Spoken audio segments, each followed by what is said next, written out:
बॉम्बे के एक बहुत बड़े बैंक का मैनेजर रोजाना अपने जूते पॉलिश गली के कोने पे बैठे हुए जूते पॉलिश करने वाले से करवाता था और साथ में कुर्सी पे बैठकर अखबार पढ़ता था।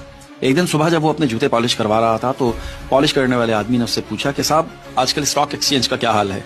मैनेजर ने उसकी तरफ तंजिया हंसते हुए देखा और कहा कि यार तुम्हारा स्टॉक एक्सचेंज से क्या लेना देना, अपने जूते पॉलिश करो। तो उस पॉलिश वाले ने मैनेजर से कहा कि साहब आप जिस बैंक में मैनेजर है ना, उस बैंक में मेरे 20 करोड़ रुपए पड़े हुए हैं। मैं सोच रहा हूँ कि रकम का कुछ हिस्सा मैं स्टॉक एक्सचेंज में लगा दूं। खैर मैनेजर जूते पॉलिश करवा के अपने बैंक चला जाता है। दिन के वक्त अचानक उसे याद आता है तो वो अपने अकाउंटेंट से पूछता है कि क्या वो जूते पॉलिश करने वाले का हमारे बैंक में कोई अकाउंट वगैरह है।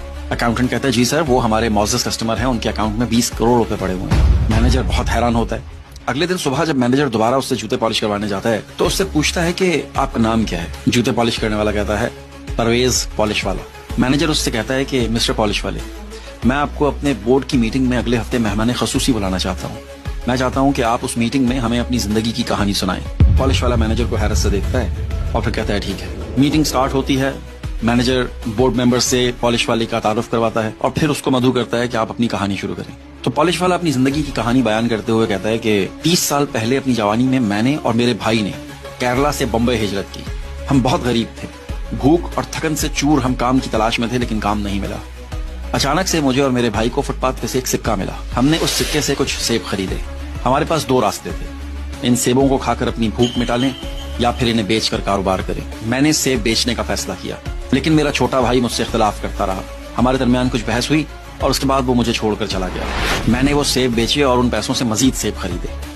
इसी तरह से आहिस्ता आहिस्ता मैं पैसे जमा करता रहा और जब मेरे पास थोड़े एक्स्ट्रा पैसे हुए तो मैंने बूट पॉलिश करने का सामान खरीद लिया और लोगों के जूते पॉलिश करता रहा।